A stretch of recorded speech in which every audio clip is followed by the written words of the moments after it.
Hi guys, and welcome back to Car Focused.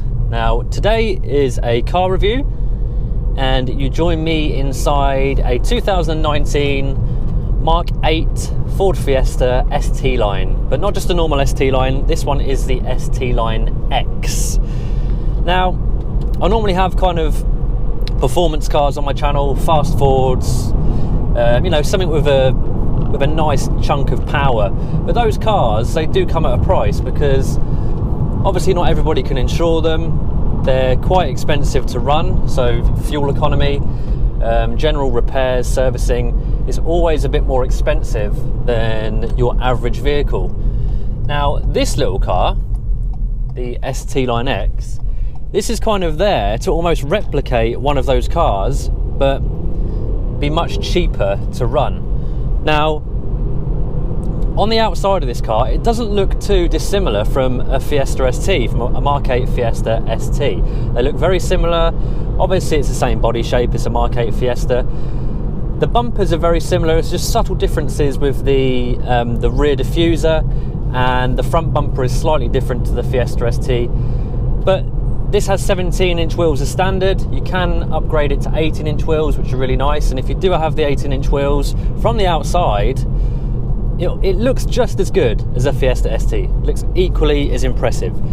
So from that side of things, you get the looks, but you don't pay the premium with MPG, insurance, and the upfront cost of the car.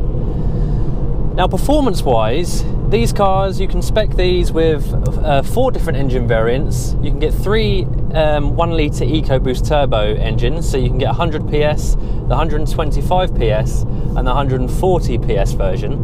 We're in the 140 PS version today, thankfully, because I was really intrigued to drive. I mean, it's a 1 litre with nearly 140 brake horsepower, which quite frankly is insane. If you think about the Mark III Ford Fiesta, the RS Turbo, we had a 1.6 litre turbo engine that was producing about 135 brake horsepower, so very similar power to this, but this is obviously a little 1 litre with 3 cylinders and is a lot more frugal. So yeah, you can have those 3 petrol engines, or you can have a 1.5 diesel, which I believe has got about 120 PS, if I'm right. So yeah, this is a 140 PS version, so it's the most powerful ST-Line X you can buy. Now we'll get onto the performance in a minute and how it drives. Just want to talk about the actual car itself beforehand. So if we start inside the car, this ST-Line X, it's got a few more features over the normal ST-Line. So you get things like your dual climate control, auto dimming rear mirror, you've got rain sensing wipers, cruise control, auto high beam, traffic sign recognition, electric folding mirrors with LED puddle lights, LED rear lights, and then you get these nice half leather seats with the red accents, and then you can have the red pack, which has these little red trim details around the inside of the car, which looks really cool. And you can also spec the 18-inch alloy wheels, which I mentioned earlier, and if I had one of these cars, I'd definitely spec one of those. I'd definitely spec those wheels because it just makes the car look so much more sporty on the outside. Now it also has a standard ST-Line trim, so we've obviously got the sport suspension, the body styling on the outside, we've got the ST-Line badging, the kick plates, and we've also got the dark headliner here, which is an ST-Line X feature. And we've got the flat bottom steering wheel as well, which is one of the main things I like about the inside of this car. Really nice and chunky, feels like a nice quality leather. And I'm pretty sure it's the same wheel as what's in the ST, to be fair, it just doesn't have the ST badging. We've also got the Sync 3 system in here with an 8-inch touchscreen. That's an ST-Line X feature. It's a tried and tested feature now, with this software. It's very easy to use. The sat-nav is, it's as good as you need it to be. You've got Apple CarPlay. We've also got the B&O sound system, which is an ST-Line X feature. Now the B&O sound system, the quality is really good. It's a really good sound system. No matter how loud you turn it up, you just don't get any distortion.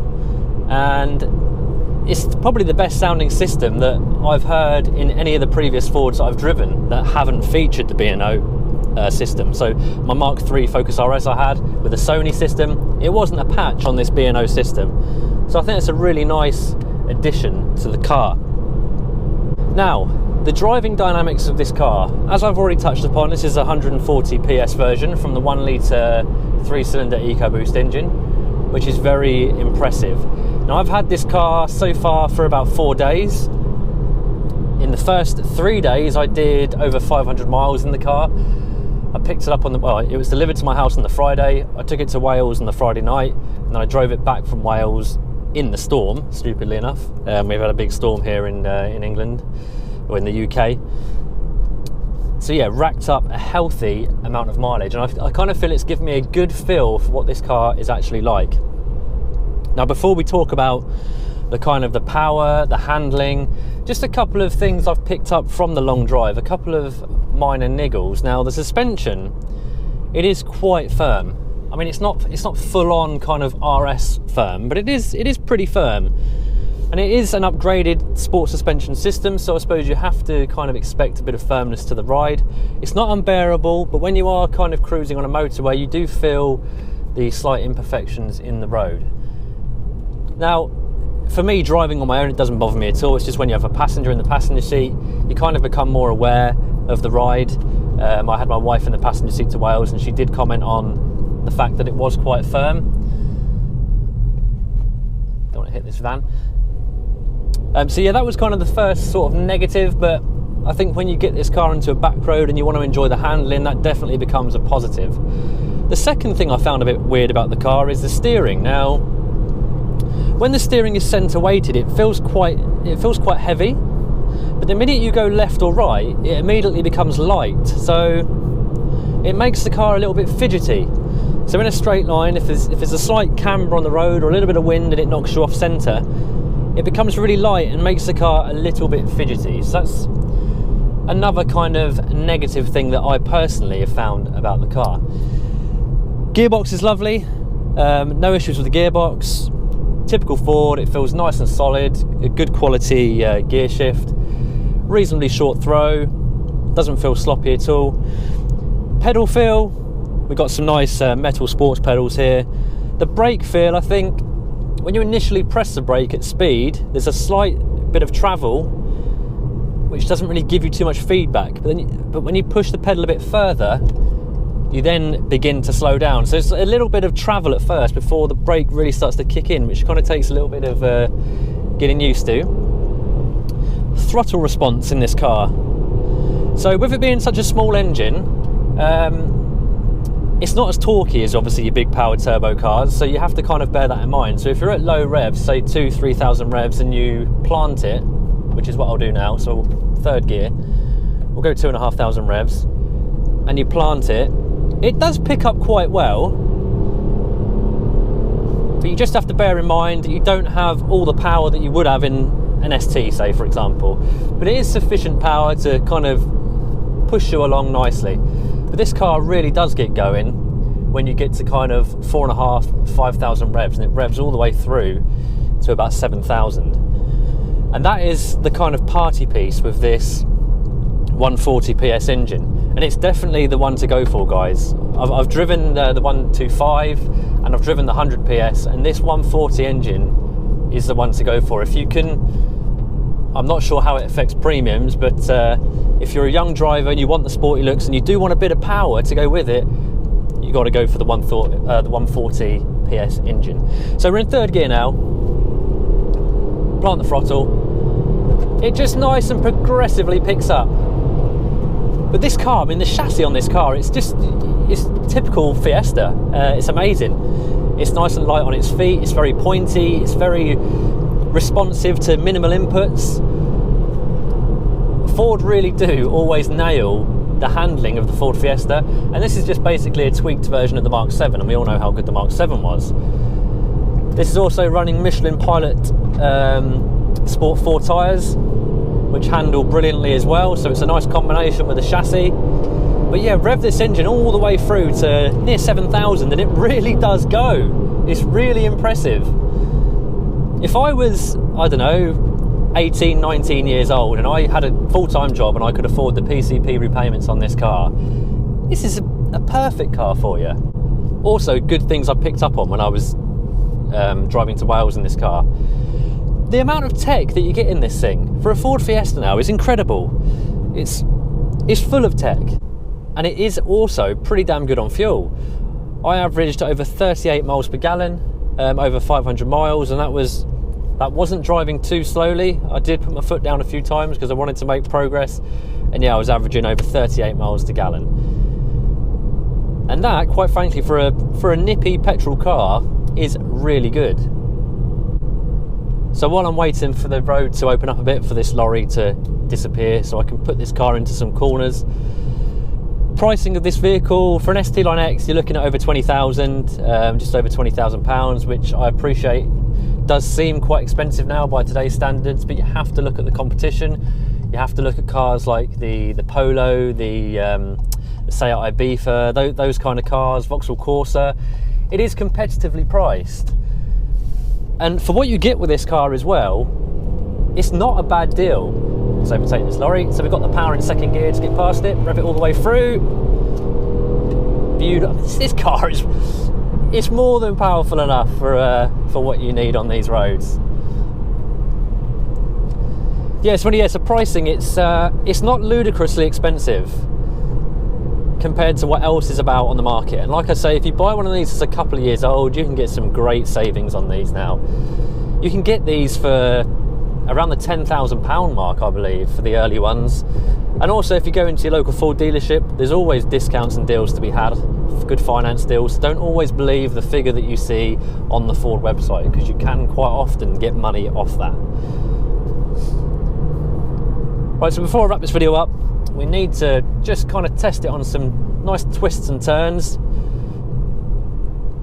So we're going to second gear. We've got a 90-degree left-hander here. We'll power through mid-corner. Not too much power to create understeer. So just the right amount of power to pull you through the corner.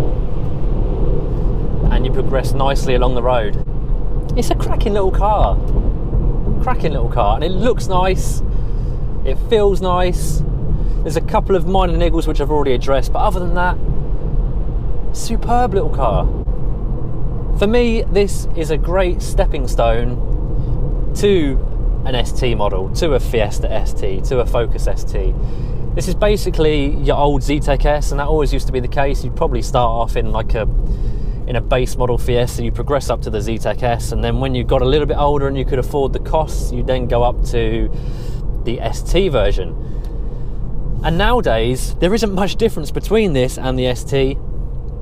So if you can't afford the ST at any point, don't feel like you're missing out on too much, because you've pretty much got it all inside, and the looks wise, you're just missing a little bit of power. But other than that, just be grateful to have an ST-Line, because great little car. So lovely little stretch of road now. Just to open this little car up. On a road like this car is plenty fast enough for these little tight, twisty, technical sections. Just tuck the front end in. It feels like the car is moving around you. It feels really nice and agile, really keen. And then accelerate on the exit of the corner, and you've got enough poke to pull you out down the road into the next little twist that you come across. Second gear, turn the nose in, full on the power, doesn't give you any understeer, and out of the bend. This car is fun. I mean, it's not like lightning quick, but it's enough. Do you need any more speed than this, really? I mean, more speed is always nice, but on a public road below 60 mile an hour, this thing is perfect. So there we go, guys. That is it. The 2019 Ford Fiesta ST-Line X, 1 litre EcoBoost, 140 PS version. I hope you've enjoyed this video. I think we've established that if you are a young driver, or just somebody that wants the styling of an ST, the interior creature comforts of an ST, minus the more expensive insurance premium and the more expensive fuel costs and maintenance costs, then surely this car should be a strong consideration for you. I'll leave it down to you guys to make your own judgments on what you think of this car, but I think it's brilliant, quite frankly. So yeah, guys, until the next video, as always, comment below, tell me what you think of this car. Be sure to like and subscribe if you haven't done so already. And yeah, until the next video, take care, and I shall see you soon.